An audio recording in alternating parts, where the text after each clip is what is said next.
বন্ধুরা, এই মুহূর্তে আমি রত্নসাগরের সকল ধর্মের মানুষকে জানাই স্বাগতম। তো এর থেকে ভালো আমি শুভজিৎ ভট্টাচার্য। এটা হবে 50তম, অর্থাৎ গোল্ডেন জুবলি।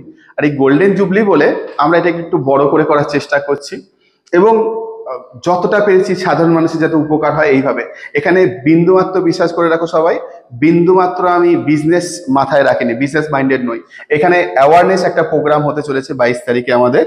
সেই অ্যাওয়ারনেস প্রোগ্রামে কারা আসতে পারে? সকল ধর্মের মানুষ আসতে পারে, যাদের পারিবারিক প্রবলেম, অর্থ চিন্তা, ভবিষ্যৎ নিয়ে চিন্তা, শত্রু, ভৌতিক চিন্তা, কেউ টুকটাক করেছে মনে হচ্ছে, প্রেত জনিত চিন্তা, কেউ প্রেমে বাধা, এবং আমার ফেভারিট একান্ত, যদি কেউ আসতে চাও ঈশ্বর লাভের জন্য, ঈশ্বর লাভের জন্য এখানে আসতে পারো। সেই দিক দিয়ে কিভাবে এগোতে হবে আমি সেই গাইডেন্স যতটা পারবো প্রত্যেককে হেল্প ছাড়া এই 22 তারিখে কিন্তু আরেকটা জিনিস বলে দিই, দুপুরে খাওয়া দাওয়া সব আমাদের এখান থেকে, আমার তরফ থেকে থাকবে, হাতিবাগান টোলের তরফ থেকে থাকবে তোমাদের জন্য। এবং এই পুরো ব্যাপারটাই ফ্রি অফ কস্ট, 100% দান প্ল্যানিং করেছিলাম আমি। তো কিছু অন্ধ মানুষ যারা, কেউ বলছে যে দাদা আমার মশারি নেই, আমার বস্ত্র লাগবে না, আমার মশারি দিন।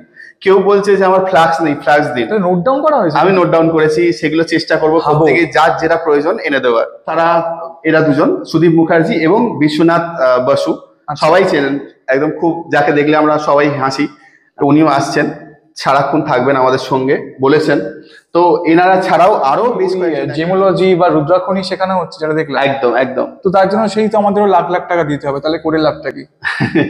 23 তারিখে জিমোলজি আর রুদ্রাক্ষের যে ওয়ার্কশপটা আমাদের করা হবে, এবং তার সঙ্গে অ্যাস্ট্রোলজির উপরেও অ্যাওয়ারনেস দেওয়া হবে। যারা মাত্র 1100 টাকা তাদের খরচা হবে পরের দিনের জন্য, একটি ছোট্ট অ্যামাউন্ট ধরা হয়েছে। 1100 টাকা? মাত্র 1100, 1 লাখ 2 লাখ নয়, মাত্র 1100 টাকা খরচা হবে। তার বদলে শুধু তাদের শেখানো হবে না, শেখার পরে তাদেরকে একটি সংশয়পত্র প্রদান করা হবে ভবিষ্যতে, যেটি তাদের খুব খুব কাজে লাগবে। বন্ধুরা, এই মুহূর্তে আমি রত্নসাগরের সামনে আছি, তোমাদের আজকে হাতিবাগান টোলটি একটু ঘুরিয়ে দেখাবো। তো তোমরা দেখলে এটা হচ্ছে রত্নসাগর, যেটা তোমরা উপর থেকে দেখলে, আর আমি এই মুহূর্তে দাঁড়িয়ে আছি কিন্তু হাতিবাগান টোলে। হাতিবাগান টোলে যখনই তোমরা আসবে, এই রাস্তার ধারে যে জায়গাটা, ঢুকতেই প্রথমে তোমার চোখে পড়বে বগলা মায়ের মন্দির। তো এই মন্দিরেই তোমরা আসতে পারো, বসতে পারো, আমরা ভিতরে গিয়ে দেখবো। তো এই হচ্ছে হাতিবাগান টোলের সেই রাস্তা, যেখান থেকে তোমরা ঢুকলে কিন্তু বুঝতে পারবে এটা কিন্তু, এই রাস্তাটা কোনোভাবে সম্ভব না কিন্তু আজকের তৈরি। এই হাতিবাগান টোলটা দাদার মুখে তোমরা ভিডিওতে আসছে সময় শুনতে পাবে যে এটা কিন্তু দাদার পূর্বপুরুষদের গিফট করা হয়েছিল। তো দাদার যিনি বাবা, উনি ছিলেন হচ্ছে শ্রী নিমাই ঠাকুর। নিমাই ঠাকুরের কিন্তু প্রচুর প্রচুর প্রচুর নাম ডাক, একটু আধটু না, প্রচুর। তো আজ তো উনি বেঁচে নেই, কিন্তু ওনার নামটাকে আমরা প্রচুর শুনেছি। তো আজকে তোমরা কিন্তু শুভজিৎ দাকে সবাই চেনো মোটামুটি আমার চ্যানেলে। তো 50তম কনফারেন্স যেটা হচ্ছে, তো সেই ভিডিওটা ছোট করে ক্লিপ তোমাদের আমি দিচ্ছি। আর এই যে রাস্তা দিয়ে তোমাদের আমি নিয়ে যাচ্ছি, সেটা কিন্তু হচ্ছে এক প্রকার দেখলে তোমরা বুঝতে পারবে না, মনে হবে আমি কোথায় হারিয়ে গেলাম। তো তোমরা দেখো গলি আর গলি, এই গলি থেকে সেই গলি, ওই গলি থেকে এই গলি। ভালোভাবে দেখলে দেখতে পাবে এখানে শ্রী শ্রী শ্রী কালী মন্দির, শ্রী নিমাই ঠাকুর, ঠিক আছে? এখানে কিন্তু ঢুকতে দেওয়া আছে। আর এই মন্দিরটার কিন্তু বিশাল ভিড় হয়, মন্দিরটা কিন্তু বিশাল বিশাল বিশাল জাগ্রত। তো তোমরা এখানে দেখতে পাবে, এখানে যেটা আমরা সবসময় চেয়েছিলাম, আমরা সবসময় দেখি, অনেকে গেলে দেখতে পাই যে অনেকে শ্রী নিমাই ঠাকুরের ফটোতে হাত দিয়ে প্রণাম করে, কারণ সবাই ওনাকে এতটাই পছন্দ করে, ভালোবাসে। আর একটা মূর্তি কিন্তু এখানে স্থাপিত রয়েছে, তো সেই মূর্তিটা তোমাদের আমি দেখাবো। তো সেই মূর্তিটা হচ্ছে এই জায়গাটা। তো তোমরা দেখো, যার কথা বারংবার বলি আমরা, শ্রী নিমাই ঠাকুর, শ্রী নিমাই ঠাকুর, অনেকে শুনেছো, অনেকে বুঝেছো, বাট সে যে কে সেটা কিন্তু এখানে আছে। আজও কিন্তু তার কথা সবার মুখে মুখে, সকালবেলা যদি কেউ এই সামনে থেকে পাস করে তারা কিন্তু নমস্কার করে। আরেকটা জিনিস শুধু তাই নয়, এইখানে যে আমরা সবসময় শুনে থাকি যে জাগ্রত কালী মন্দির, জাগ্রত কালী মন্দির, এই যে জায়গাটা তোমাদের আমি দেখাচ্ছি, এটা কিন্তু পুরো ভিড় হয়ে থাকে। ভিড় মানে মানুষের ভিড়। তো সেটা হচ্ছে এইটা, তোমরা দেখো, সেটা হচ্ছে এই যেহেতু শীতকাল, ঠাকুরের ঠান্ডা লাগে বলে এখানে কিন্তু করা হচ্ছে। আর তাই না, এখানে কিন্তু কিছু লেখা আছে, এই লেখাগুলো তোমরা একসাথে দেখলে দেখতে পারো। এই হাতিবাগান টোল, ওপরে অপরদিকে একটু ফোকাস কর, 1963 সালে এটা কিন্তু স্থাপিত। আর এখানে দেখলে দেখতে পাবে বহু লোক কিন্তু এই জায়গা থেকে বেরিয়েছে। তো এটা একটা ছোটখাটো তোমাদের এই দেখালাম। তো তোমাদের এবার শুভজিৎদার সাথে কথা বলবো। তা শুধু তাই না, শুভজিৎদার এখানে যে বারবার করে বলা হয় যে এখানে পড়াশোনা শেখানো হয়, এখানে কিন্তু একটা ক্লাসরুম আছে। অপলোক এদিকে আয়, দেখায় এই ক্লাসরুম থেকে কিন্তু বহু লোকেরা শিখছে, দিনের পর দিন অনেক কিছু শিখছে, অনেক কিছু আপডেট হচ্ছে, অনেক কিছু উন্নত হচ্ছে। তো সেইখানে তোমাদের বলে রাখি, এই হচ্ছে সেই ক্লাসরুম, যে ক্লাসরুমে কিন্তু অনেক কিছু শেখানো হয়, জিওলজি থেকে শুরু করে অনেক কিছু। তো সেটা ডিটেলস জানতে ভিডিওটা একটু দেখো, তোমরা জানতে পারবে। আর সব থেকে বড় কথা, এই যাই শেখানো হোক না কেন, সেটার কিন্তু চার্জেসটা একদম কম আজকালকার দিনে, সেটা কিছু না বললেই চলে। আর শুধু তাই নয়, যদি কেউ দূর থেকে আসে, তারা কিন্তু সেটার জন্য বসারও ব্যবস্থা একটা রেখেছে, যেখানে কিন্তু অনেকে, আজকে আমাদের যে পুরো শ্যুটটা হচ্ছে এই পুরো রুমটাতে, আর অনেকের চ্যানেলে কিন্তু তোমরা এই ভিডিওটা দেখতে পাবে। তো লেট না করে শেয়ার করে দিও, আর যদি ভিডিওটা ভালো লাগে প্লিজ চ্যানেলটাকে লাইক শেয়ার সাবস্ক্রাইব করো। আর চলো, অনেক কথা হলো, এবার কথা বলে নেবো শুভজিৎদার সাথে। আর এই যে 50তম কনফারেন্স হচ্ছে হাতিবাগান টোলের তরফ থেকে, কারা আসছে, কি থাকছে, কিভাবে আসবে, পয়সা দিতে হচ্ছে কি, দিলেই বা কত, সবটাই জেনে নেবো। তো চলো কথা বলে নিই। তো বন্ধুরা, তোমাদের প্রথমেই বলে রাখি, একটু আগে তোমরা দেখেছো যখন আমি ঢুকছি হাতিবাগানে, হাতিবাগানের কিছুটা তোমাদের ঘুরিয়ে দেখেছি, বাট তোমরা কি জানো এই হাতিবাগানে যেখানে আমি আছি সেটা কত বছর পুরানো, এই হাতিবাগানের কি মানে ইতিহাস আছে সেটা জানবো। আর সবার আগে বলে রাখি, এই মুখটা কিন্তু খুব কমন আমাদের চ্যানেলে, শুভজিৎদা সময় অসময় অনেকের আমরা জানি হেল্প করে, বা আরো অনেক কিছু আছে যেটা না বললেই নয়। তো আমাদের খুব যে বারংবার বছরে বলে এসেছি যে আমাদের 50তম কনফারেন্স হবে হবে হবে, সেটার কিন্তু আর বেশি দিন বাকি নেই। তো তোমরা যে ভিডিওটা আজকে দেখছো, কিন্তু 13 তারিখ, মানে একদিন কিন্তু তোমরা অলরেডি লস। তোমরা সবাই জানো যে আমাদের 50তম কনফারেন্স, কারণ হাতিবাগান টোলটা আজকের দিনে এমন জায়গায় এসে দাঁড়িয়েছে, সেটা কিন্তু আমাদের সবার সবার মানে যে যেখান থেকে দেখছো। আর সব থেকে বড় কথা, দাদা এমন একটা জিনিস ক্লিয়ার করে দিয়েছে, সেটা হচ্ছে সব থেকে ভালো ব্যাপার, যে কোনো মানুষের ভেদাভেদ নেই, কিছু নেই। না আমি বলছি না, পোস্টার বলছে, দাদা এখানে ক্লিয়ার করে দিয়েছে সকল ধর্মের মানুষকে জানাই স্বাগতম। তো এর থেকে ভালো কি আছে? তো এটারও একটা ব্যাপার আছে, সেটা আমি জানবো। আবারও বলছি, 50তম কনফারেন্স কিন্তু হাতিবাগান টোলের চলে এসছে। আর আমি যে জায়গায় দাঁড়িয়ে আছি, আমি যে জায়গায় বসে আছি, এটা কিন্তু তোমার হাতিবাগান টোল।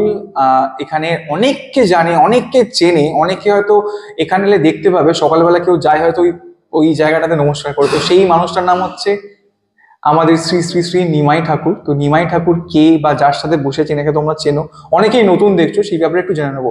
তো শুভজিৎ দা, সবার আগে ওয়েলকাম টু আওয়ার চ্যানেল ঘুরে দেখো কলকাতা।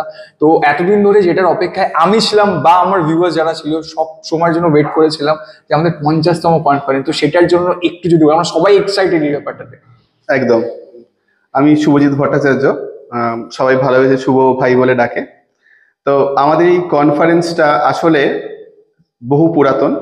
বাবা করতো, তার বাবা করতো, তার বাবা করতো, বাবা এটা কাউন্টিং করতে শুরু করেছে। সেই কাউন্টিং অনুসারে অফিসিয়ালি এটা এখন সামনের যেটা হতে চলেছে এই 22 ও 23 জানুয়ারি 2025, এটা হবে 50তম, অর্থাৎ গোল্ডেন জুবলি। আর এই গোল্ডেন জুবলি বলে আমরা এটাকে একটু বড় করে করার চেষ্টা করছি, এবং যতটা পেরেছি সাধারণ মানুষের যাতে উপকার হয় এইভাবে। এখানে বিন্দুমাত্র বিশ্বাস করে রাখো সবাই, বিন্দুমাত্র আমি বিজনেস মাথায় রাখিনি, বিজনেস মাইন্ডেড নই আমি একদমই। এটা যেটুকুনি করেছি সাধারণ মানুষের উপকারের জন্য করেছি। এখানে অ্যাওয়ারনেস একটা প্রোগ্রাম হতে চলেছে 22 তারিখে আমাদের। সেই অ্যাওয়ারনেস প্রোগ্রামে কারা আসতে পারে? সকল ধর্মের মানুষ আসতে পারে, যাদের পারিবারিক প্রবলেম, অর্থ চিন্তা, ভবিষ্যৎ নিয়ে চিন্তা, শত্রু, ভৌতিক চিন্তা, কেউ টুকটাক করেছে মনে হচ্ছে, প্রেত জনিত চিন্তা, কেউ প্রেমে বাধা, এবং আমার ফেভারিট একান্ত, যদি কেউ আসতে চাও ঈশ্বর লাভের জন্য, ঈশ্বর লাভের জন্য এখানে আসতে পারো। সেই দিক দিয়ে কিভাবে এগোতে হবে, আমি সেই গাইডেন্স যতটা পারবো প্রত্যেককে হেল্প করার চেষ্টা করব, প্রত্যেককে। এর সঙ্গে এই সবকিছু সমাধান হচ্ছে জ্ঞান ও উপলব্ধি। সেই জ্ঞান ও উপলব্ধি তোমরা কি করে লাভ করবে, তার জন্য ক্রিয়াযোগ, প্রাণায়াম, তন্ত্র সাধনা নিয়ে আলোচনা হবে। তার জন্য যত রকম ভাবে হেল্প করা সম্ভব আমি সবাইকে গাইডেন্স দেবো। যদি কারোর কোনো পার্সোনাল প্রশ্ন থাকে আমি চেষ্টা করবো তার সদুত্তর দেওয়ার, যদিও টাইম অল্প থাকবে। আমি বেছে বেছে কিছু লোককে অবশ্যই কোশ্চেন করে নেবো, যাকে আমার মনে হবে। এইগুলো ছাড়া এই 22 তারিখে কিন্তু আরেকটা জিনিস বলে দিই, দুপুরে খাওয়া দাওয়া সব আমাদের এখান থেকে, আমার তরফ থেকে থাকবে, হাতিবাগান টোলের তরফ থেকে থাকবে তোমাদের জন্য। এবং এই পুরো ব্যাপারটাই free of cost, 100% free of cost প্রত্যেকের জন্য। Free of cost 100% on camera বলছেন কিন্তু দাদা। সবার জন্য ফ্রি অফ কস্ট থাকবে। তো এখানে দাদাকে একটা জিনিস আমি বলে দিতে চাই, যে শুধুমাত্র এটা না, তোমরা যখন হাতিবাগানে আসবে বা বহু জায়গায় হয়তো দেখেছো বা হয়তো কেউ দেখানো ছেড়েছে, প্রচুর পোস্টার মারা রয়েছে। তো পোস্টারটা কিন্তু প্রমোশনের পোস্টার না, লোক যাতে জানতে পারে। আর শুধু তাই না, শুনেছি নাকি এখানে অনেক অন্ধ মানুষকে খাওয়ানো হচ্ছে, মানে বস্ত্র বিতরণ একদম হচ্ছে। একদম এটাই সত্যি? হ্যাঁ, আমরা অন্ন বস্ত্র দান প্ল্যানিং করেছিলাম আমি। তো কিছু অন্ধ মানুষ যারা, কেউ বলছে যে দাদা আমার মশারি নেই, আমার বস্ত্র লাগবে না, আমার মশারি দিন। কেউ বলছে যে আমার ফ্লাক্স নেই, ফ্লাক্স দিন। নোট ডাউন করা হয়েছে? আমি নোট ডাউন করেছি, সেগুলো চেষ্টা করবো ভাবো। প্রত্যেকে যার যেটা প্রয়োজন এনে দেওয়ার। তো এগুলো করা হবে। তো এটা একবার ভেবে দেখো যে একটা অন্ধ মানুষকে কি দেয়া হবে, সেই নিয়েও কিন্তু হাতিবাগান টোল ভাবছে লিখিতভাবে দেয়া হচ্ছে। তো আবারও বলছি, হাতিবাগান টোলটা কিন্তু শুধুমাত্র শুভজিৎদার নয়, আমাদের সবার। সেদিন কিন্তু অবশ্যই আর তাছাড়া 23 তারিখে আছে। আমার খুব পার্সোনাল একজন আসছে, সেটা হচ্ছে আমাদের এই যে সুদীপ মুখার্জি। আমি কিন্তু আগের বছরও ছিলাম এই দাদার সাথে স্টেজে। তো সবার সাথে যদি দাদা একটু বলে দাও এই বছর কাকে কাকে আমরা পাবো। দেখো, এগুলো মনে হয় অন ক্যামেরা বলা উচিত না, তার কারণ কে আসবে না আসবে আমি জানি না। যারা দুজন কনফার্ম একদম, আচ্ছা, তারা এরা দুজন, সুদীপ মুখার্জি এবং বিশ্বনাথ বসু। সবাই চেনেন একদম, খুব যাকে দেখলে আমরা সবাই হাসি। তার অ্যাক্টিং এতটাই সুন্দর।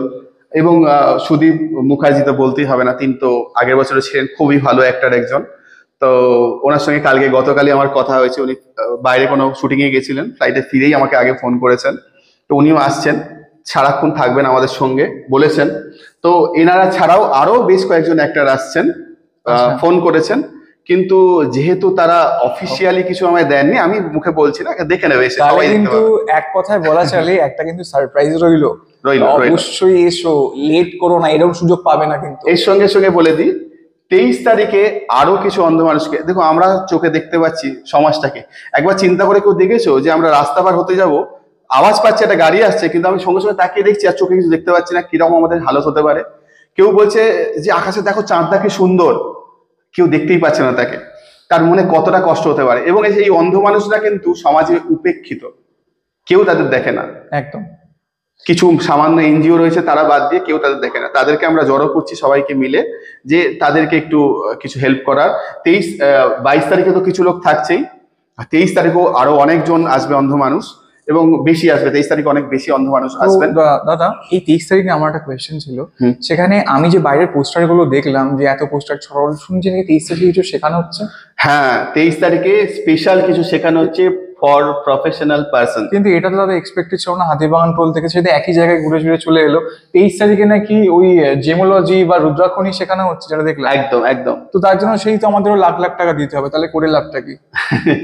23 তারিখে জিমোলজি আর রুদ্রাকে যে ওয়ার্কশপটা আমাদের করা হবে, এবং তার সঙ্গে অ্যাস্ট্রোলজির উপরেও অ্যাওয়ারনেস দেওয়া হবে। যারা অ্যাস্ট্রোলজি জানো অলরেডি তারাও আসতে পারো, যারা একদম জানো না তারাও আসতে পারো, যারা চিন্তা করে লেগেছো ভবিষ্যতে অ্যাস্ট্রোলজি করব, অথবা জেমস্টোনের বিজনেস করব, অথবা এসব ছেড়ে দাও, আমি জেমস্টোনের কিছু কিনতে চাই ভবিষ্যতে, আমার প্ল্যানিং আছে, তারাও অবশ্যই আসবে। মাত্র 1100 টাকা তাদের খরচা হবে। পরের দিনের জন্য একটি ছোট্ট অ্যামাউন্ট ধরা হয়েছে। 1100 টাকা? মাত্র 1100, 1 লাখ 2 লাখ নয়, মাত্র 1100 টাকা খরচা হবে।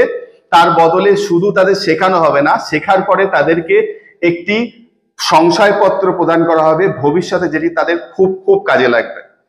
এবং হাতিবাগান 1863 খ্রিস্টাব্দে গভর্নমেন্ট রেজিস্টার্ড হাতিবাগান টোলের পক্ষ থেকে তাকে এই সংশয়পত্র দেওয়া হবে। এডুকেশনাল আমাদের ইনস্টিটিউট, সেই ইনস্টিটিউটের পক্ষ থেকে তাদেরকে সংশয়পত্র দেওয়া হবে। মানে এক কথায় সার্টিফিকেট দেওয়া হবে। কি কি জানছো দেখো, সব থেকে বড় কথা, আমরা অনেক মানুষই অনেক ভুলভাল জিনিসে বিশ্বাস করি, অনেক এমন লোকের কাছে পৌঁছে যায় যেটা হয়তো আমাদের তারা এক চান্সে বুঝিয়ে দেয় বা ঠকিয়ে নেয়। তো সেই সব জিনিসের উপর অ্যাওয়ারনেস, মোদ্দা কথা এই যে প্রোগ্রামটা হচ্ছে অ্যাওয়ারনেসের উপর। আর অনেক ক্ষেত্রে জেমোলজি থেকে শুরু করে, দুর্দাক্ষ চেনা থেকে শুরু করে অনেক কিছুর উপর পড়াশোনা করতে হয় সেটা জানার জন্য। তার জন্য কিন্তু চোখ বন্ধ করে আমরা 50,000 থেকে 80,000 বা 1 লাখ টাকা দিয়েই থাকি। দিই কি না তোমরাই বলো, দিত? তো সেই ক্ষেত্রে যখন আমি ক্লাসে এখানে ঢুকছি, তোমরা হয়তো ভিডিওতে আগে দেখেছো, যেখানে কিছু এখানে একটা ক্লাসরুম আছে যেখানে কিন্তু দাদা পড়ান। তো দাদা নতুন বছরে শুনেছি নাকি এখানে ক্লাসের চার্জেসও কিছু চেঞ্জ হয়েছে? একদম, নতুন বছরের charges, professional charge almost same আছে। আমি কিছু বলতে পারো তারই ইচ্ছায়, ঈশ্বরের ইচ্ছায়, আমি তারই আদেশে আমি কিছু এমন কিছু করতে চলেছি যেটা এর আগে কেউ করেনি। অ্যাস্ট্রোলজির পিএইচডি করতে গেলে লোকেরা লাখ লাখ টাকা খরচা করতো। আমি সেই পিএইচডি স্টার্ট করছি 1 বছর পড়িয়ে, লোকেরা ফ্রিতে, মানে পড়ায়ও না, জাস্ট অমুক দিনে আমার অনুষ্ঠানে আসবে আর পিএইচডি পাবে, ডক্টরেট পাবে, এবং তারা লিখতেও পারে। আমাদের এখানে 1 বছর তাদেরকে শিখিয়ে বুঝিয়ে জানিয়ে তাকে পিএইচডির যোগ্য করে পিএইচডি, তার আগে অবশ্যই তাদের জ্ঞান থাকতে হবে, নাহলে ডাইরেক্ট কেউ পিএইচডি করতে পারে না। একদম তাদের টপ লেভেলের জ্ঞান থাকতে হবে। তারপরে তারা এইটুকুনি শিখিয়ে তাদেরকে করিয়ে দেবো মাত্র 1200 টাকা। আমি আবার বলে দিচ্ছি, হাতিবাগান টোল থেকে পয়সা দিয়ে কোনো সার্টিফিকেট প্রোভাইড করা হয় না। যা করা হয় তাদেরকে শিক্ষাগত তাদের এডুকেশনাল যোগ্যতা দেখে দেওয়া হয়। তো সেই যোগ্যতা দেখে তাদেরকে সার্টিফিকেট প্রদান করা হবে আমাদের এডুকেশনাল ইনস্টিটিউট থেকে। আমাদের জানো গভর্নমেন্টের ল অনুসারে এডুকেশন ইনস্টিটিউট একমাত্র সার্টিফিকেট প্রোভাইড করতে পারে, যে কেউ সার্টিফিকেট কিন্তু প্রোভাইড করতে পারে না। তো সেই সার্টিফিকেট প্রোভাইড করা হবে এবং 1200 টাকা লিখিত। এবং এখানে দেখো আরো সুন্দর করে লিখে দেওয়া আছে তলার দিকে, নো হিডেন কস্ট। একদম এমন নয় যে আলাদা করে কোনো দেওয়া হচ্ছে কিছু। একদম অপালক, একটু ক্যামেরাটাকে জুম করে দেখাবো, শুধু মুখের কথা নয়, এটা ইভেন আমি আমার ক্লিপেও থাকবে যে তোমরা দেখো নিচের দিকে। এইটা নিচে দেওয়া আছে। আর দাদা এই যে রেটটা, এই 3000 টাকা, এটা কি মাসের রেট? বছরে, গোটা বছরের নো হিডেন কস্ট রেট। ভাই ভাবো, সারা বছর। আজকালকার দিনে আমরা যখন একটা বাজার হাট করতে যাই, সেখানে কিন্তু চোখ বন্ধ করে 3-4 হাজার টাকা চলে যায়। খেতে গেলে তো কথাই নেই, আমরা যাই। কিন্তু পড়াশোনার ক্ষেত্রে অনেকের হয়তো ক্ষমতায় কুলায় না, আর সবার ক্ষমতা সমান নয়। তো সেখানে হাতিবাগান টোল একটা এমন জিনিস বার করে এনেছে সবার জন্য। আবারও বলছি, সবার জন্য। সবাই কিন্তু নিজে নিজে করে খেতে পারবে, কিছু জানতে পারবে। আর শুধু তাই না দাদা, এখানে আরো জিনিস আমি যতদূর জানি, যে সময় জেনে থাকি যে এই হাতিবাগান টোল, এই শুভজিৎ দা, দাদা আরেকটা জিনিস সব প্রথমেই বললাম, নিমাই ঠাকুরকে, যার এত নাম ডাক, আমাদের সবাই তাকে নিয়ে কথা বলেছি, বাট সে কে, আপনি তার কে? হাতিবাগান টোলের প্রাণ পুরুষ। এখনো রাস্তা দিয়ে গেলে আমার খুব ভালো লাগে, কখনো কখনো দেখি কোনো বাচ্চা কোলে নিয়ে তার বাবা যাচ্ছে আর বলছে, ওই দেখ এটা হচ্ছে নিমাই ঠাকুরের হাতিবাগান টোল। বলে, এখনো বলে। আমি নিজের কানে শুনেছি, আমার খুব আনন্দ লাগে শুনে। তার কারণ নিমাই ঠাকুর হচ্ছেন আমার বাবা। তো তিনি রীতিমতো ছোটবেলা থেকে সাধনা করতেন এবং প্রচুর মানুষের আমি দেখেছি ছোটবেলা থেকে ধার করে করে পয়সা দিয়ে সাধারণ মানুষকে বস্ত্র দান করতেন। লোকেরা জন্মদিনে ঘুরতে চলে যায়, 5 স্টার হোটেলে গিয়ে তাদের ফ্যামিলিকে নিয়ে খায়। আর নিমাই ঠাকুর মানে আমার বাবাকে দেখেছি আমি জন্মদিনের দিন ধার করে শত শত মানুষের মুখে হাসি ফোটাতে, তাদেরকে অন্ন দিতে, বস্ত্র দিতে, তাদেরকে কত উপকার করতে। এই কারণে কত মানে উচ্চপদস্থ মানুষ থেকে নিম্নপদস্থ মানুষ সবাই তাকে খুব ভালোবাসতেন। এবং আমি চাই যে সেরকম ভাবে আমিও যেন ঈশ্বরের কৃপায় লোকের মুখে হাসি ফোটাতে পারি। একদম। তো শুধু মুখের কথায় না, যখন আমি তোমাকে যখন ক্লিপটা দেখিয়েছিলাম, দেখেছি হয়তো সামনে যার মূর্তি তোমরা দেখেছো উনি হচ্ছেন নিমাই ঠাকুর। আমার সেরকম ভাগ্য হয়নি যে তার সাথে আমি দেখা করবো, কিন্তু হ্যাঁ এইটুকুনি ভাগ্য হয়েছে, তার মূর্তিটা আমি দেখেছি। তো তোমরা আসলে, তোমাদের একটা ছোট রাউন্ড দেখিয়েছি হাতিবাগানটা ঠিক কিরকম। আর আরেকটা কথা তোমাদের সবাইকেই বলে রাখি যে আগামী 22-23 জানুয়ারি আমি থাকছি, অনেকে থাকছে। যারা আসতে চাও সবাইকে প্লিজ একটু জানাও, একটু শেয়ার করে দাও, কারণ সবাই ওয়েলকাম, সকল ধর্মের মানুষকে জানাই স্বাগতম। তো আজকের ভিডিওটা আমি এখানে শেষ করছি। আর হ্যাঁ, আমার আরেকটা জেমস স্টোনের ভিডিও কিন্তু খুব শিগগিরই আসছে, তার জন্য চ্যানেলটাকে সাবস্ক্রাইব করে রাখো। তো আজকে আমরা এখানে শেষ করছি, দেখা হচ্ছে খুব শিগগিরই নতুন কোথাও নতুন কোনো ভিডিওর সাথে। তা তোমরা সুস্থ থাকো, সাবধানে থাকো, টাটা।